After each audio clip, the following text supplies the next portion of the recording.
Welcome to the Author Show, where we present new authors and books, from fiction to self-help and everything in between. You'll find it all here. To watch the TV version of our program, visit authorswebtv.com. That's authorswebtv.com. And now, let the show begin. Hi, this is Linda Thompson, your host for the Author Show. Our guest today, Kass Ghayouri, wrote An Era of Error, a book about South Africa during apartheid from 1960 to 2000. Her main character is an Indian girl growing up during this period and tells her story of the injustices of the time. I've always found this period of history very interesting, and I'm really eager to learn more. Kass, welcome to the Author Show. Thank you, and I really appreciate you having me here. Kass, please give us a short overview of An Era of Error. My novel, An Era of Error, sheds light on the protagonist, Kay, who grows up in the period of racial segregation in South Africa during the apartheid era. Kay is the narrator and protagonist, and she draws an analogy between the legislation of the government and the rules of the jungle. She takes the reader on an emotional roller coaster ride as she describes how the black maid in her grandma's house was arrested for being in the wrong residential area without a passbook.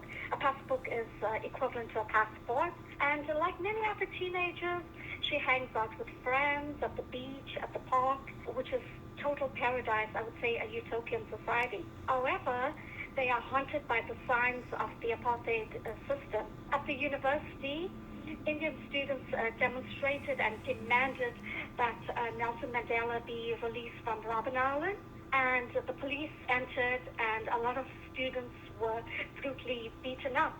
But despite the terror, the torment, the fear, and brutality, the most beautiful love story transports Kay and her white boyfriend Pete into a new dimension, which goes against the Immorality Act and brings about more terror in their relationship. Did you write your book with a particular type of reader in mind? Oh, yes, for sure.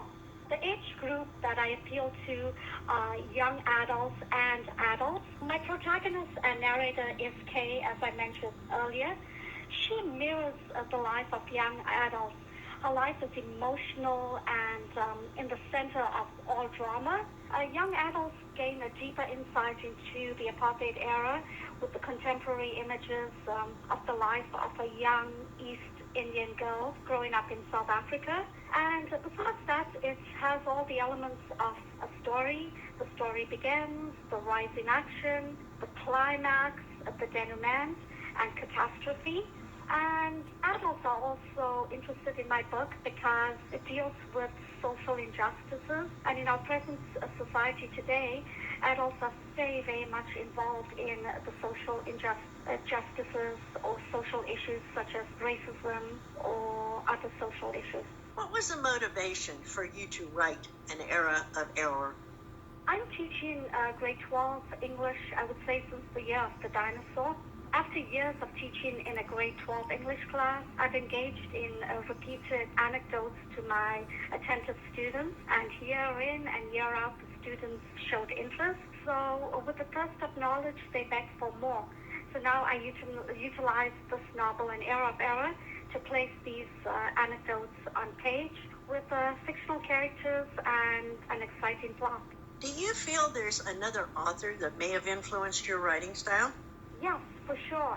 An Era of Error, I believe, does reflect other books. I would like to draw metacognitive awareness or a text-to-text connection between this book and any other book that are based on the Holocaust, such as Schindler's List and Frank's Diary. They all chronicle the upheavals of the radical political regime.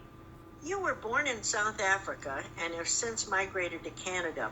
Does An Era of Error reflect any of your personal experience?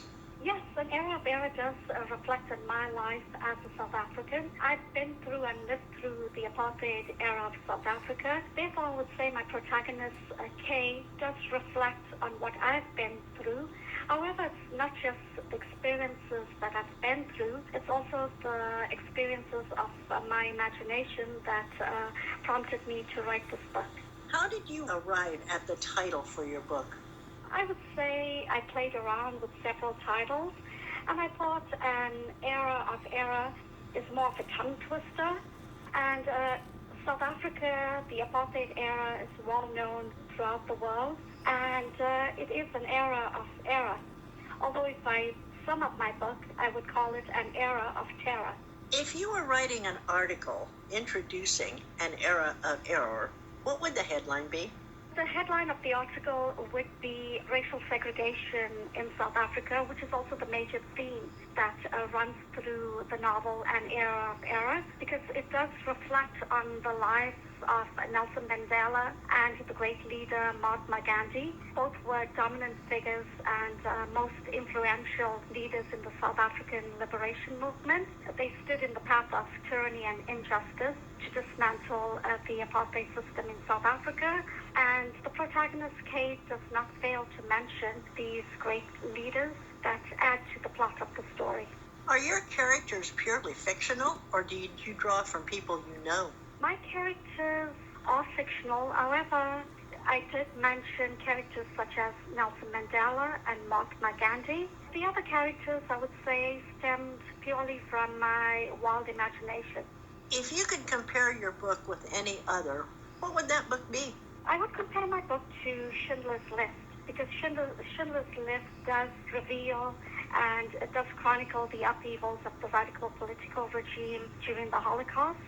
And this, my book, shadows the same tone and the same atmosphere, because it deals with the upheavals of the radical political regime in South Africa. Where can our listeners learn more about you, your work, and most of all, where can we purchase An Era of Error? An Era of Error is available on Amazon. It's available in Barnes & Nobles and several other bookstores online. And for those residing in Ontario, they can purchase a copy from my school, Governess Academy. I will spell that out to you. It's GOVERNESS Academy, ACADEMY, and that's, they could get a map and location or directions to my school on the internet, on Facebook, and my website. In the couple of minutes we have left, Tina, please tell our listeners one thing about An Era of Error that will make them want to read it. I believe most people are in love with reality shows. Constantly people are talking about different reality shows. These reality shows captures the interest of both adults and young adults. And in the same way, I feel like a spider. I spun my web with words, wisdom, and experience, and I captured my reader's attention. This book has been used in the classroom by teachers. Several students and teachers have given me great reviews about my book. And I've got readers have told me they wish to see a sequel to this book. I don't know how that would work. Kass, it's been a real pleasure chatting with you today, and I want to thank you for sharing An Era of Error with us. This is a book that definitely needs to be read, and if there is a sequel or any other book from Kass, I'm inviting you to come back. Thank you, Linda. I do have 5 books on the market right now, and at the moment I'm halfway through my 6th book, so I'd love to visit you again. And once again, thank you so much for providing me with the opportunity to be with you today and talk to you about my book. In her submission package, Kass says, the major characters in An Era of Error suffered gross violation of civil rights and human rights unleashed by the apartheid era. This, amidst the brutality, emerges the most beautiful story that transports the main characters into a new dimension. What more could you want in a good read with an important message? This is Linda Thompson concluding another edition of The Author Show. Please share this